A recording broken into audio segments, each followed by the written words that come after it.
Ladies and gentlemen, at this time, please be seated. The program will begin momentarily.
Ladies and gentlemen, the President of the United States.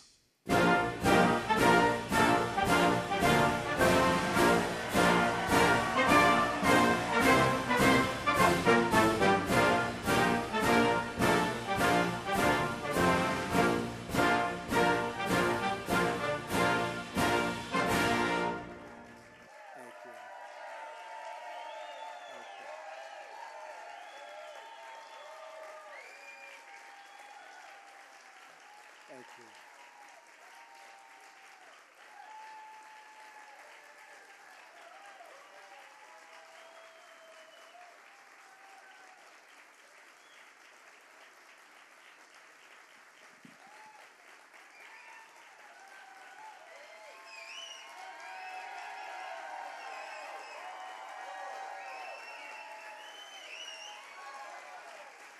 Thank you very much. You just want massive tax cuts. That's what you want.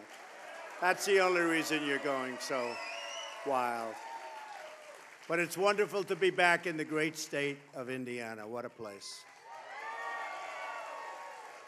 I want to thank Senator Todd Young, Senator Joe Donnelly, Representative Jackie Walorski, Representative Susan Brooks, and Representative Mike Messer for joining us today. Thank you very much. Thank you very much for being here.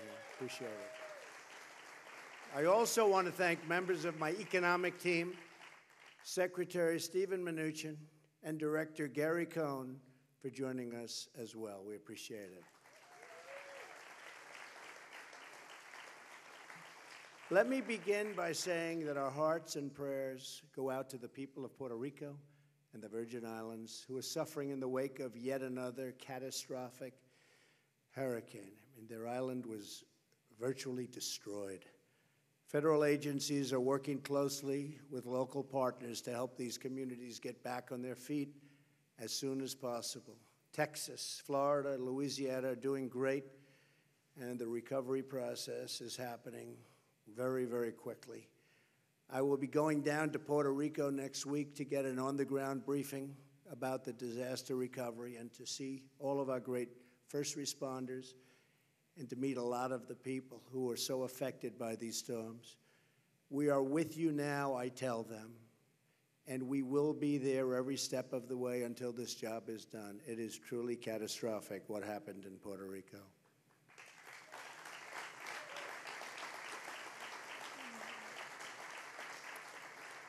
And massive amounts of water, food, and supplies, by the way, are being delivered on an hourly basis.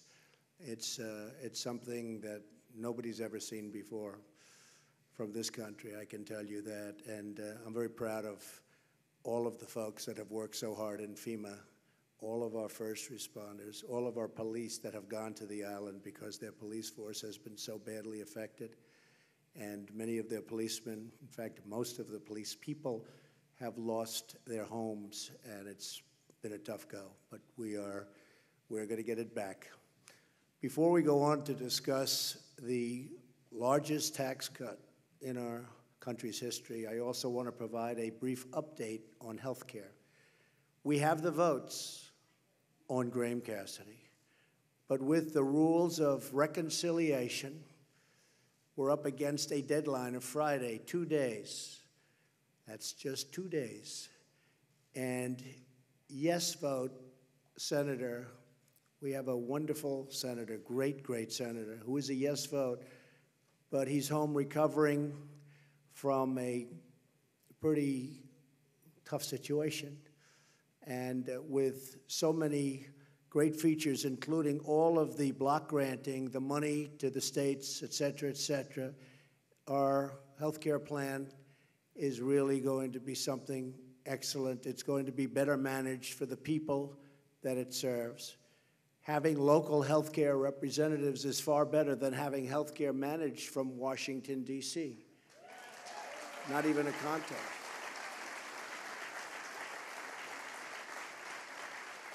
And many, many governors, as you also see, have agreed with us and approved it and really look forward to running it properly.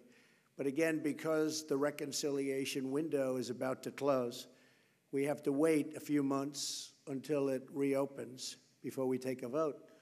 So we're getting all of the good signs from Alaska and the others to repeal and replace Obamacare. And I was hoping this would be put on my desk right after we won the election and I'd come in and sign, but it didn't work that way. There are a couple of people that I won't say anything. But early next year, when reconciliation kicks back in any event, long before the November election, we're going to have a vote, and we're going to be able to get that through, and I think we'll actually get it through very easily, and the time makes it easier. But speaking of reconciliation, the Republican Senate needs to get rid of the filibuster rule, which is blocking so many great legislative reforms the American people badly want and deserve. By the way, the Democrats, if they had the opportunity, which hopefully they won't for many, many years, they would get rid of it on day one. And most of you know exactly what I'm talking about. We're here today in Indiana to announce our framework to deliver historic tax relief to the American people.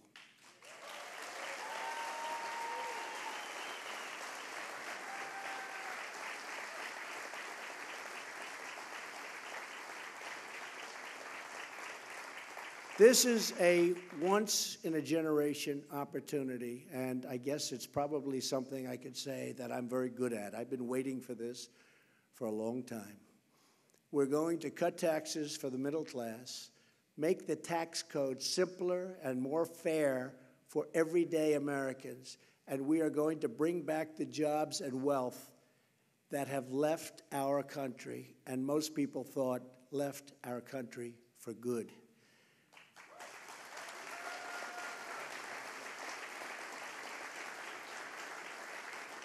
We want tax reform that is pro-growth, pro-jobs, pro-worker, pro-family, and yes, tax reform that is pro-American.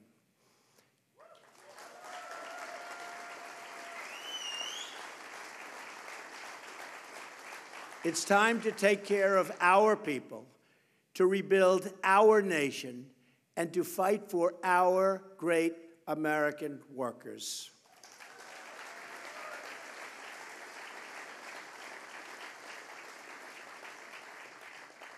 Indiana is a tremendous example of the prosperity that is unleashed when we cut taxes and set free the dreams of our citizens. This state has claimed a powerful competitive edge built on low taxes and less regulation. And are we cutting regulation?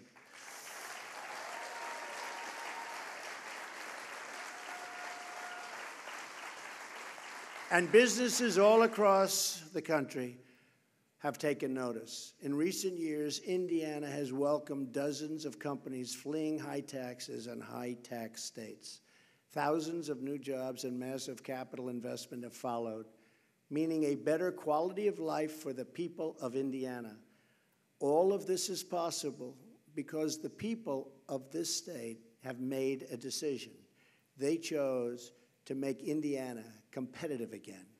They chose, and their choice was so important, it included electing a governor who you may have heard of, who signed the largest income tax cut in the state's history, our very, very terrific person and terrific Vice President, Mike Pence.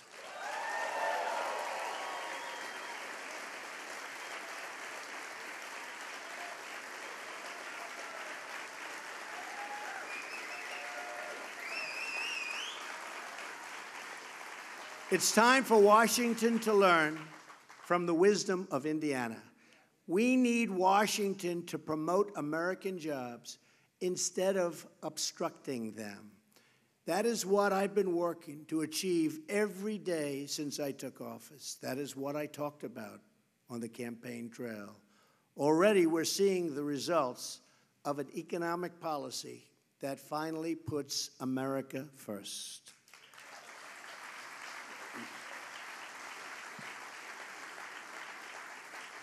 Unemployment is at a 16-year low. Unemployment for African Americans is near its lowest point since the turn of the millennium. It's really a fantastic thing to see. Wages are rising. Optimism among manufacturers has reached all-time highs. GDP growth last quarter reached 3%, way ahead of schedule. Nobody thought that was going to happen for a long time.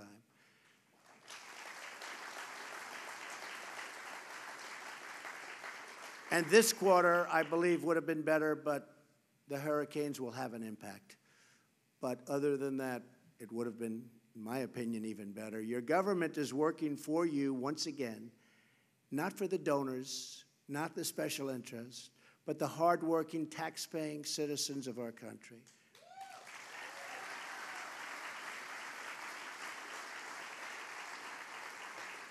America is back on the right track, and I see so many red hats. Make America great again. That's what we're doing. Make America great again.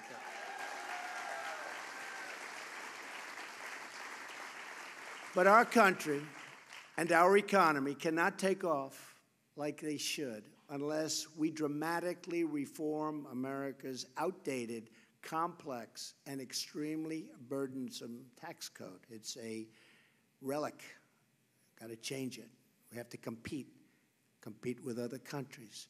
The current tax system is a colossal barrier standing in the way of America's economic comeback because it can be far greater than it's ever been. But we're going to remove that barrier to create the tax system that our people finally and want and deserve. For several months, my administration has been working closely with Congress to develop a framework for tax reform. Over the next few months, the House and Senate will build on this framework and produce legislation that will deliver more jobs, higher pay, and lower taxes for middle-class families, for the working man and woman, and for businesses of all sizes. I look forward, thank you.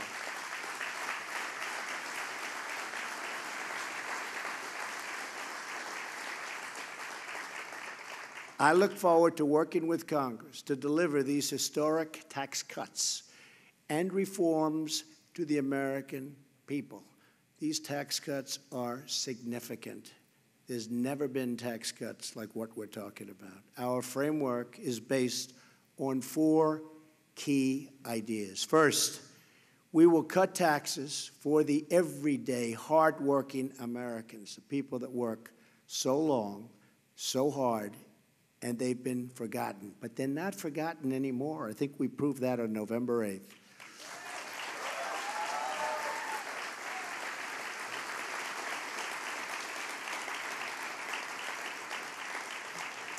Under this framework, the first $12,000 of income earned by a single individual will be tax-free. And a married couple won't pay a dime in taxes on their first $24,000 of income. So a married couple up to $24,000 can spend their money on their family, on their children, on what they have to do. So much better. In other words, more income for more people will be taxed at a rate of 0.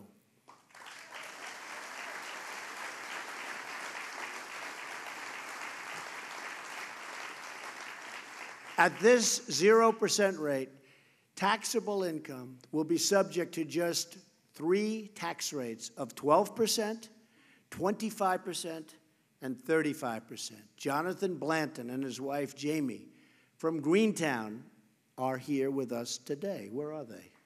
Oh, hello, Jonathan. How are you?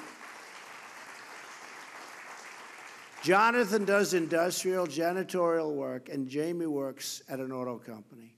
Together, they're raising 4 beautiful children, and last year they earned less than $90,000.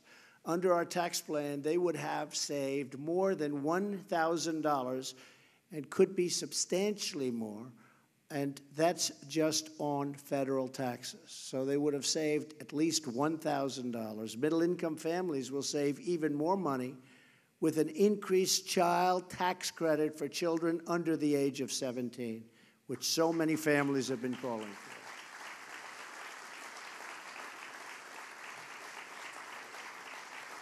We will eliminate the marriage penalty in the existing credit and expand eligibility to include even more middle-income families, greatly expanded. We're also expanding the child tax credit because we believe the most important investment our country can make is in our children.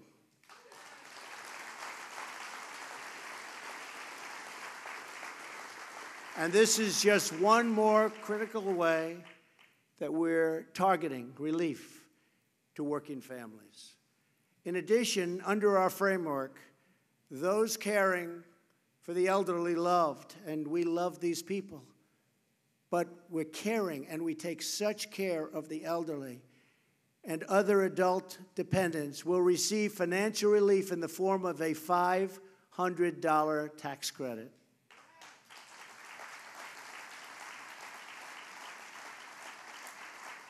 We're doing everything we can to reduce the tax burden on you and your family. By eliminating tax breaks and loopholes, we will ensure that the benefits are focused on the middle class, the working men and women, not the highest income earners.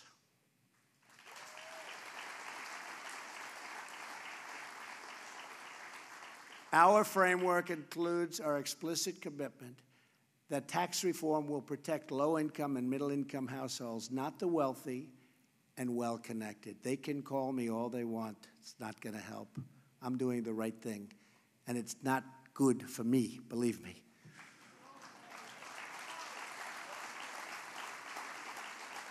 But what is good for me, not only as president and legacy, what is good for me is if everything takes off like a rocket ship, like it should have for 20 years.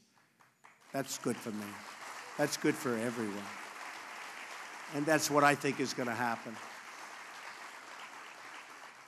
And a lot of very wealthy people feel the same way, believe me. In fact, we are eliminating most itemized deductions that primarily benefit the wealthiest taxpayers. We have also given Congress the flexibility to add an additional top rate on the very highest income earners to provide even more tax relief for working people. Second, our framework will make the tax code simple, fair, and easy to understand. Finally, Americans waste money.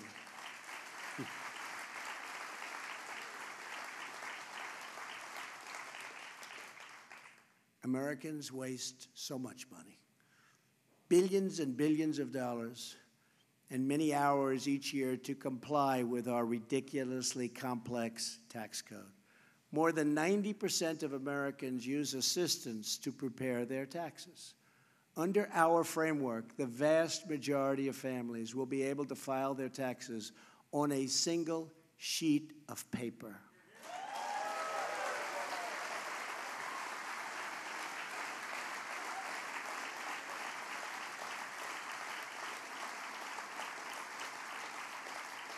We are also repealing the alternative minimum tax, or AMT. About time.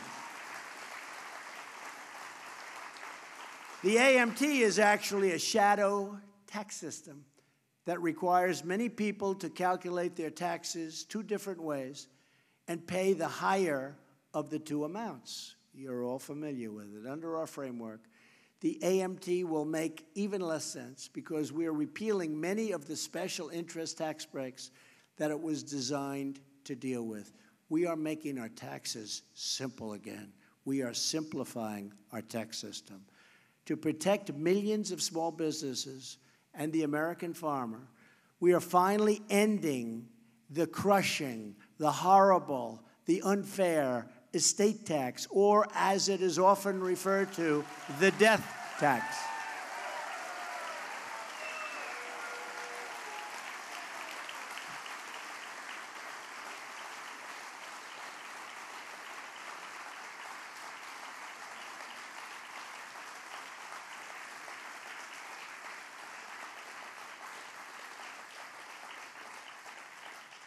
That means, especially for all of you with small businesses that are really tremendous businesses, you'll be able to leave them to your family, and your family won't have to run out and do a fire sale to try and get the money to pay the tax, lose the business, ends up going out of business.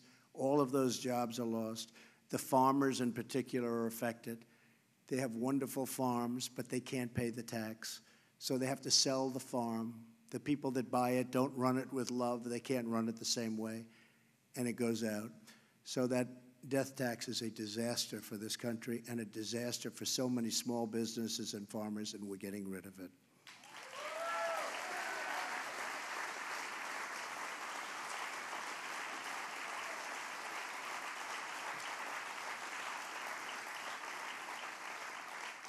Now, if you don't like your family, it won't matter. Okay? But for those that love your family, it matters a lot. With us today is Kip Tom, a family farmer from Leesburg. Where's Kip? Good, Kip. Hi, Kip. Who fears that his family's farming heritage, it's been a long time. How long, Kip? 187 years. That's peanuts, Kip. Wow, that's a long time. But that great heritage could come to an end because of the death tax or the estate tax, and could make it impossible for him to pass that legacy to his wonderful family. We're not going to let that happen. We are not going to allow the death tax to steal away the American dream from these great, great families, many of which are in this room today.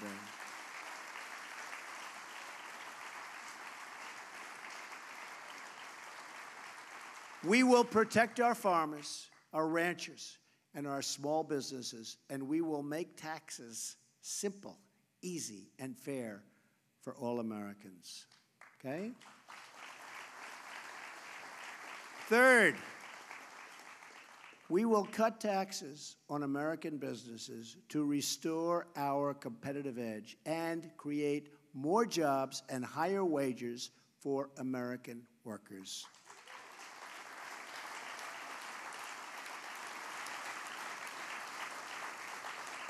In Indiana, you have seen firsthand that cutting taxes on businesses makes your state more competitive and leads to more jobs and higher paychecks for your workers. Now, we want to do the same thing for America, making our country more competitive with other nations. And in many cases, those other nations are taking advantage of us in so many ways.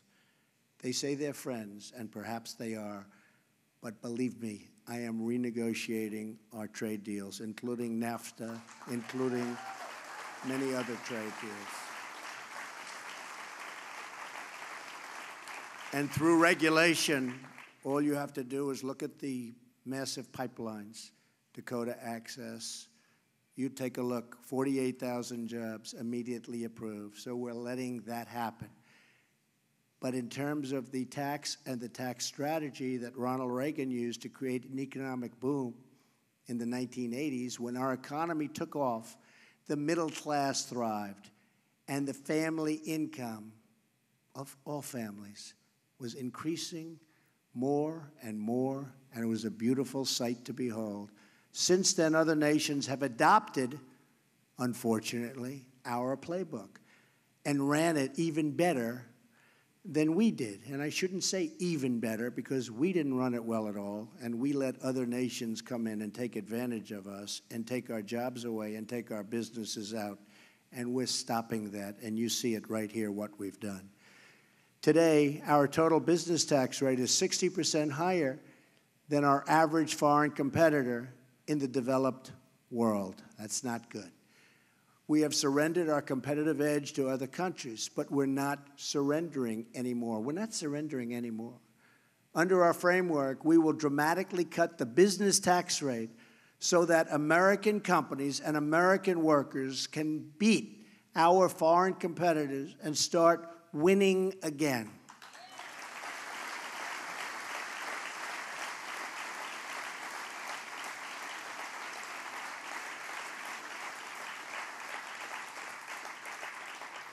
We will reduce the corporate tax rate to no higher than 20%. That's way down from 35 and 39, which is substantially below the average of other industrialized nations. This is a revolutionary change, and the biggest winners will be the everyday American workers as jobs start pouring into our country, as companies start competing for American labor, and as wages start going up at levels that you haven't seen in many years.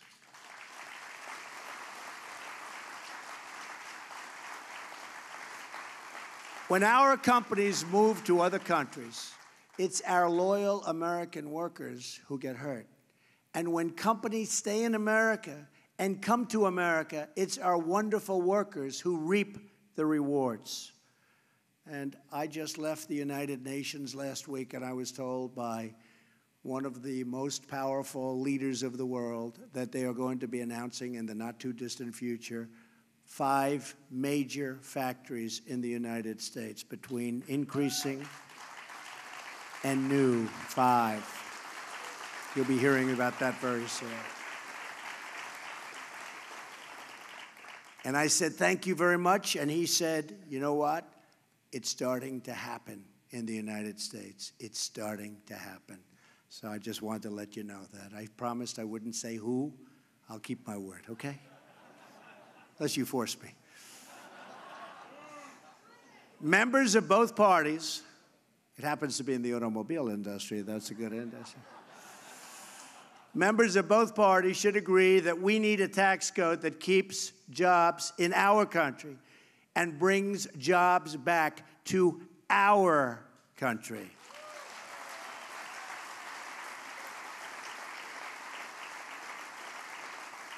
And for the millions of small businesses and farms that file their taxes as sole proprietors, S corporations or partnerships, we will cap the tax rate they pay at 25%, much lower.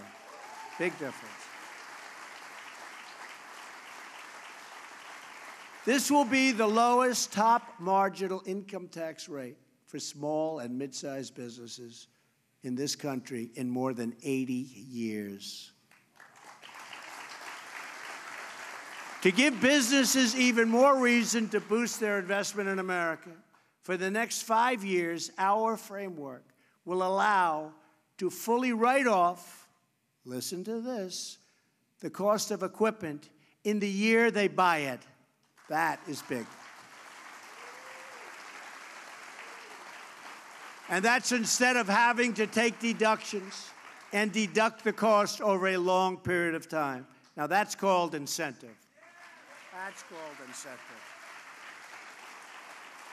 This will be tremendously important to help American businesses afford the heavy industrial machinery and other capital investments they need to grow big and grow strong.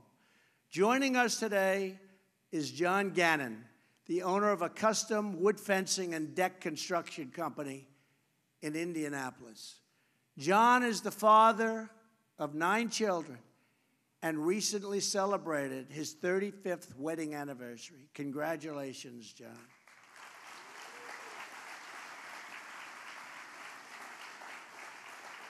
And John is in the fencing company, as you heard. And I'm just thinking, I have to mention this. You know, we have a fence around the White House. We have a fence around the White House. And they want to build a new fence. And I figured, you know, I'm pretty good at construction. I figured, I don't know, maybe $1 million, maybe $1.5 million. And this has been taking place over a long period of time, previous administrations. So I said, how much is the fence you're talking around the White House? Sir, the fence will cost approximately $50 million. I said, what?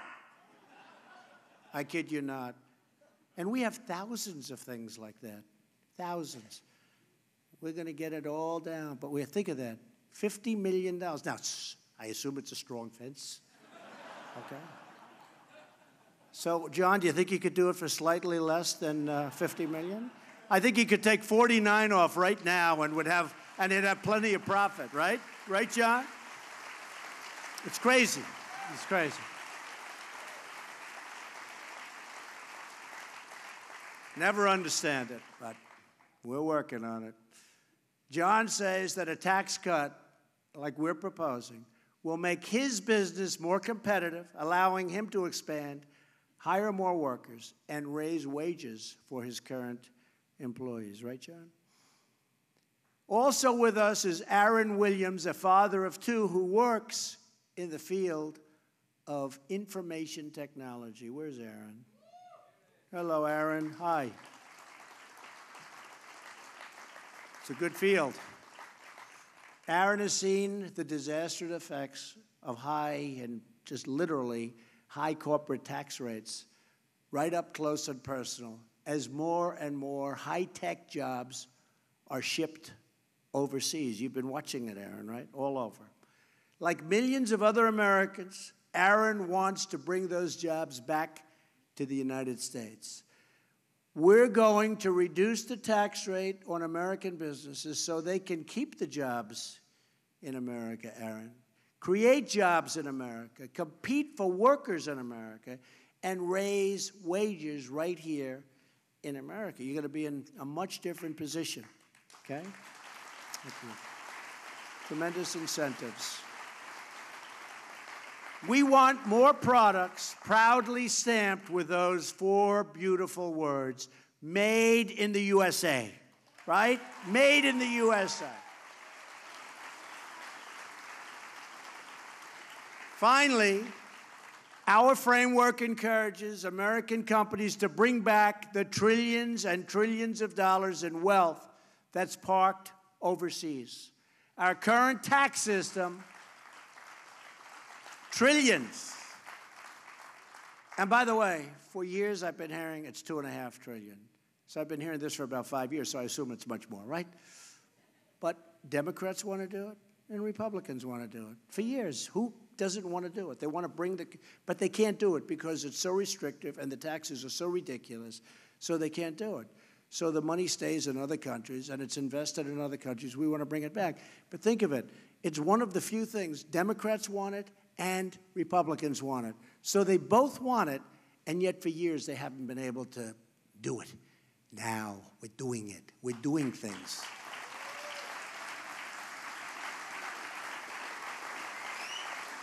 You know, it's one thing when we want a health care and they want a health care and there's a dispute, but here's something everybody wants and they can't do it. So you can tell you that there's a broken system in D.C., but we're getting it fixed I think, rather rapidly. You'll be seeing that over the next few months. Our current tax system makes us one of the few developed nations in the world to punish our companies when they bring wealth earned overseas back into our country. We're punishing them for bringing the money back in. As a result, corporations have parked many trillions of dollars in foreign countries, and many have incorporated abroad in order to avoid our punitive tax system altogether.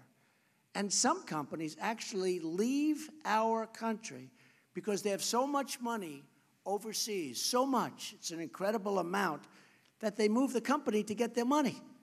We're going to let them bring the money back home.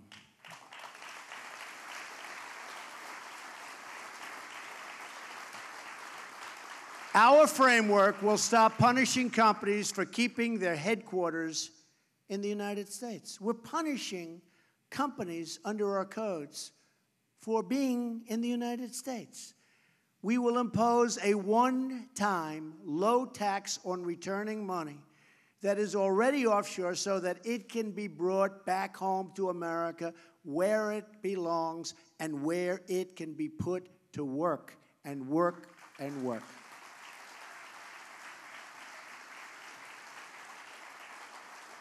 The framework I've just described represents a once-in-a-generation opportunity to reduce taxes, rebuild our economy, and restore America's competitive edge, finally.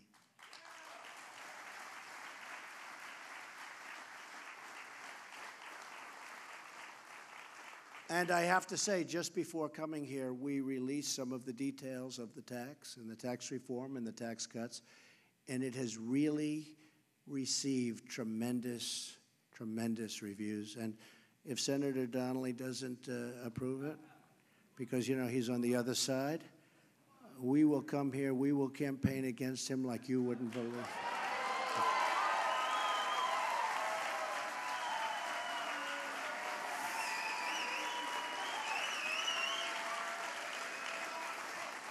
I think they're going to approve it. I think we'll have numerous Democrats come across, because it's the right thing to do. These reforms will be a dramatic change from a failed tax system that encourages American businesses to ship jobs to foreign countries that have much lower tax rates. That's what we can't do. Our competitors have much lower tax rates, but no longer. My administration strongly rejects this offshoring model, and we have embraced the new model. It's called the American model.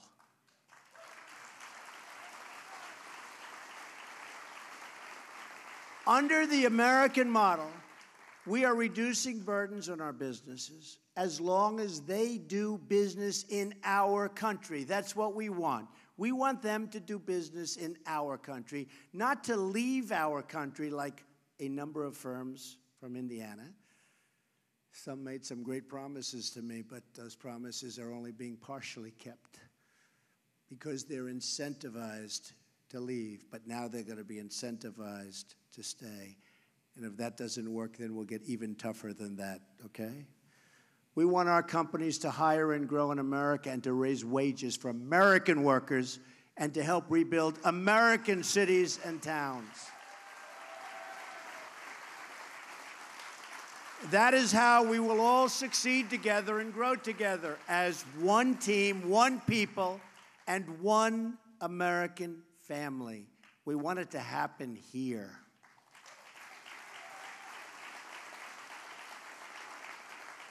Tax reform has not historically been a partisan issue, and it does not have to be a partisan issue today. I really believe we're going to have numerous Democrats come over and sign because it's the right thing to do. I believe that it's the right thing to do, and I know many of them, and they're telling me it is the right thing to do. President Reagan's tax cuts were passed with significant bipartisan majorities at a time when there was a Democrat majority in the House and a Democrat speaker, Tip O'Neill. Before that, Democrat President John F. Kennedy championed tax cuts that surged the economy and massively reduced unemployment. As President Kennedy very wisely said, the single most important fiscal weapon available to strengthen the national economy is the federal tax policy. The right kind of tax cut at the right time, this is the right time, is the most effective measure that this government could take to spur our economy forward. That was President Kennedy.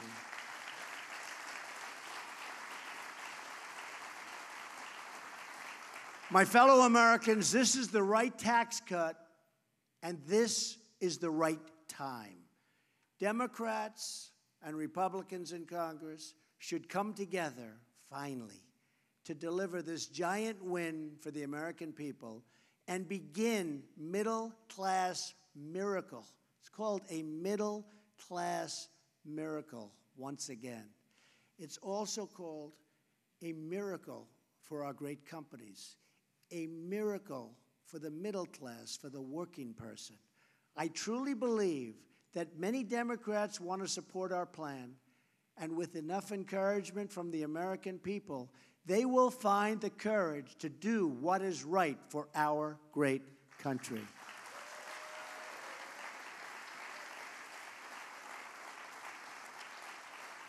But they'll only do it if you, the American people, make your voices heard. Only if you tell Congress to give us a tax code that puts American jobs first. And that's what we're doing.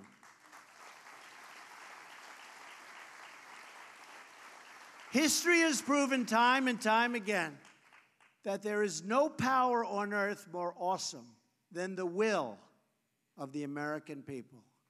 That is why today I am asking all Americans, Republican, Democrat, Independent, to join with me and with each other to demand tax reform that will truly, truly, truly make America great again.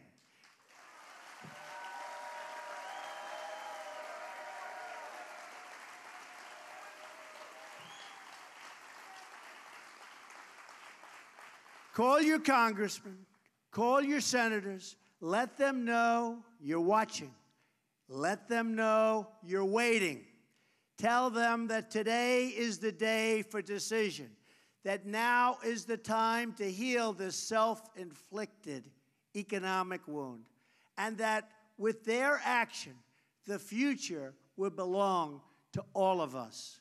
If you demand it, the politicians will listen. They will answer, and they will act.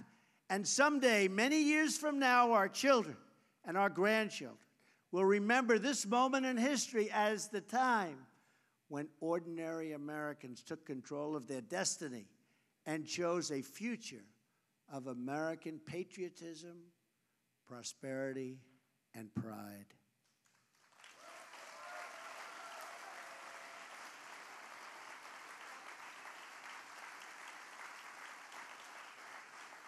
With your help and your voice, we will bring back our jobs. We will bring back our wealth. And for every citizen across this land, we will bring back our great American dreams. Thank you. God bless you. And God bless the United States of America. Thank you. Thank you.